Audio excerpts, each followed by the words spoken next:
doing all of these things will also help you do well academically because you're going to be healthier, you're going to be happier, you're going to have more energy.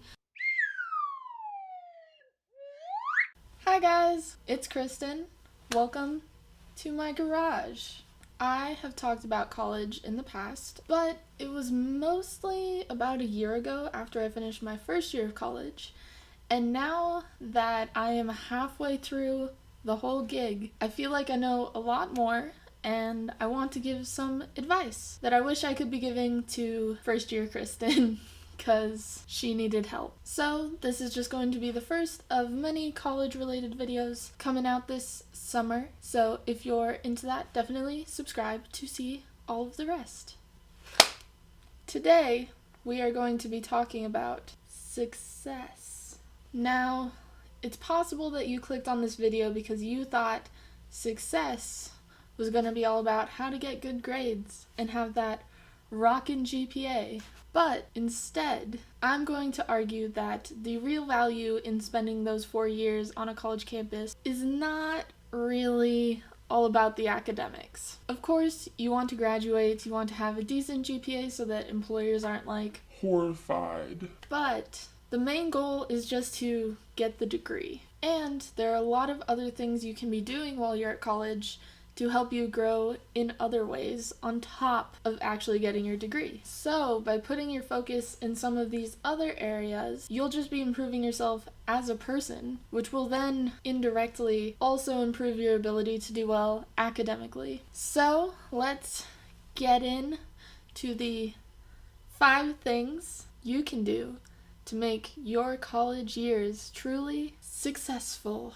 Number 1, learn to take care of yourself. That means everything that your parents might have been taking care of for you and more. You need to be able to do your laundry. You need to be able to feed yourself and cook for yourself in a way that is giving your body the nutrients that it needs. You need to be sleeping enough. Controversial, I know, but learning to actually make sure that you are getting enough sleep is going to be so valuable for your energy, for your general well-being, for your happiness about being alive. And also exercising is another big health thing that you might have been doing regularly in high school because you were on a sports team or something, and maybe you're not doing that anymore. And you should still be taking care of your body, but also you should be taking care of your mind. So learning to take care of both your body and mind, which are very interrelated, you can be so much more focused when you're studying, feel so much happier to be in college, feel so much more capable, and also just be doing better in general.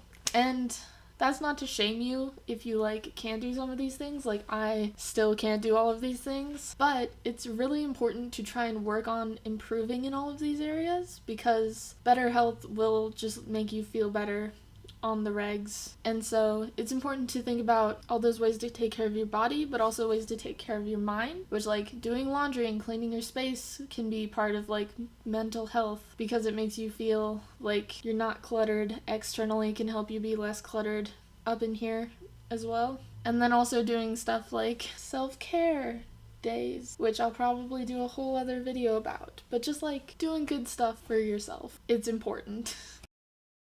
And so number 2, become friends with people that you admire. There's a couple steps to make this happen. First of all, interact with a lot of people. Make small talk and just ask people oh, why are you taking this class? Oh, why are you joining this club? Find out what they're really interested in.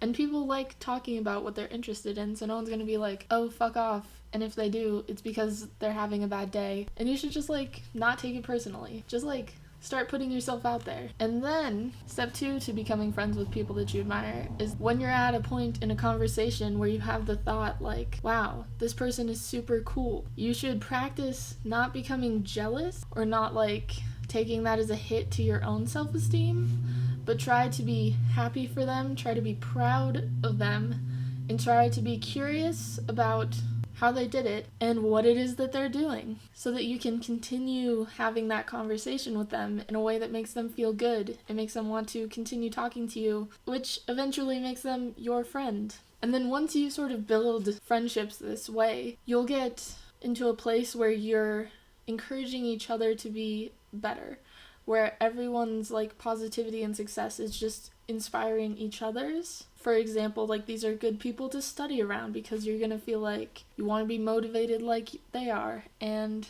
it's just really good to be friends with people that make you want to be better. You've probably heard that quote about you being like a combination of the 5 people you spend the most time with. It's pretty real. You should be spending your time around people that you want to be like. And there are tons of people that are doing cool stuff at college, and you should find some and try to be their friends. Number 3 is to become more open-minded. So in college, you kind of get to go outside of your comfort zone, and in particular, like intellectually, you should be trying to expose yourself to new ideas, new perspectives, so that you are able to see the world in a way that doesn't discount other people's experiences. First of all, question yourself, question your own beliefs. Second of all, ask questions about other people's beliefs, and particularly people who you disagree with. You should ask them questions about that idea or that belief from a place of like genuine curiosity, not a place of trying to change their mind, and just try to understand where they're coming from and not demonize people who have different ideas than you. And then also read a lot. Just like read all of the crap they assign you, because it's supposed to help you get outside your own box of thinking a lot of the time, and you want to do that. You want to expand your knowledge, but also expand the ways you're capable of thinking. The 4th one, which I cannot recommend enough, is to travel and go abroad and just completely experience a new culture and immerse yourself in that new culture and new ideas, and talk to people who are within their own like safety zone, their own culture, and really meet them there instead of always asking people to come to you and meet you there in order to gain that perspective. Consider things you've never considered. Just do it. Number 4 is to try new things, and especially to let yourself fail at those new things. So like anything that you think, oh, I can't do that, if it's something that you think is cool or like a good thing to be able to do, you should just try it. Anytime you catch yourself thinking that you can't, unless it's like a bad thing that you shouldn't be doing, which like, yeah, then don't do it. Try it. Like try those new things that you're maybe a little afraid of. Just give it a shot. I also really recommend giving it 2 or 3 shots, because the first time you will almost definitely fail to some extent, and you shouldn't let that initial failure stop you. You should get to the 2nd or 3rd try to see if there's something there that you really want to be better at, and that you really like and you want to improve at, or if it's just like not working out and you also don't really love it, which is also okay. Like you tried it and it wasn't for you, but don't let the reason it's not for you be that you failed the first time, because like everyone fails the first time. And finally, number 5 is to understand yourself better. Really get to know yourself. That can either sound like really easy, like of course I know myself, or it might sound really hard, like I have no idea who I am. I'm more on the second side of that, the I don't really know who I am side. So I think it's good to, in this new context of college, especially if you've left your hometown, but even if you're in your hometown, you're probably not surrounded by the same people you've been going to school with your entire life anymore. You're kind of in a new context, and especially if you move out, you don't live with your parents anymore, you're in a completely new context. It's good to rediscover yourself and not just like dive back into the habits that you had because your parents had them or your parents made you do them, but to really like give yourself some wiggle room to figure out if that's really the best for you and that's really who you want to be, or if you want to change that up and do stuff a little different. And particularly focus on like trying different things that you think might make you happy and noticing which ones really do make you happy, which ones make you the happiest. And doing things like trying different ways to pull yourself out when you're having a slump or when you're in a bad mood. What are the different things you've done before, but also what new things can you try? And try to notice the ones that work. Try to figure out what you really love doing versus what you're just good at.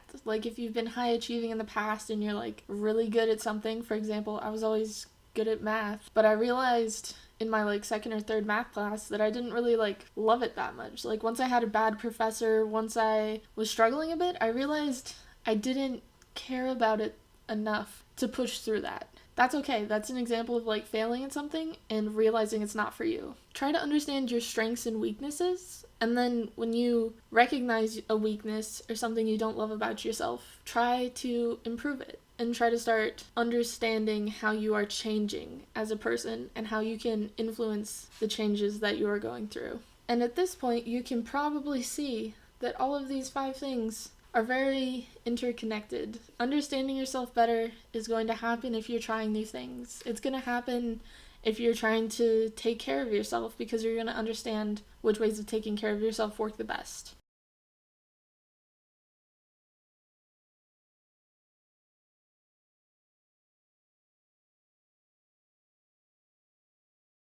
And most importantly, probably to you, if you clicked on this video hoping I would unlock the key to a successful college experience, is that doing all of these things will also help you do well academically, because you're going to be healthier, you're going to be happier, you're going to have more energy, you're going to feel more inspired by life. You're also going to feel like you're improving, and you're going to feel like you can get better and motivated to continue getting better. And you'll have people to study with who are going to push you. And you're going to find something that you really love because you know yourself well, and you're going to be in classes that you really want to be in and that you enjoy being in.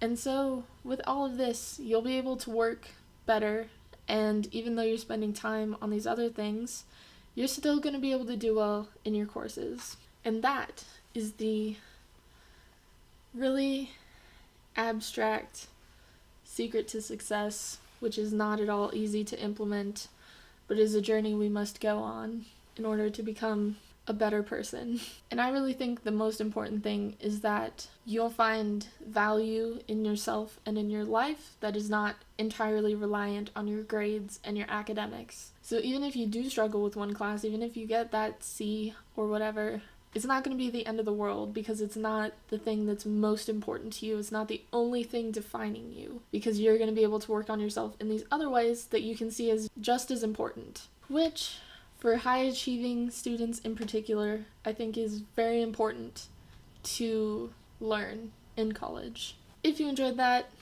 give it a like and tell me any questions you might have, anything else you might want me to chat about. I have some other videos planned, but I'd always love suggestions. And I hope you were able to take these to heart and really have a better time at college and just love yourself, okay? And if you watched all the way to the end of the video, you should definitely leave a comment telling me where you're going to go to college this fall, if you're going to college, and what you're most excited about for going back to school. Thanks for watching.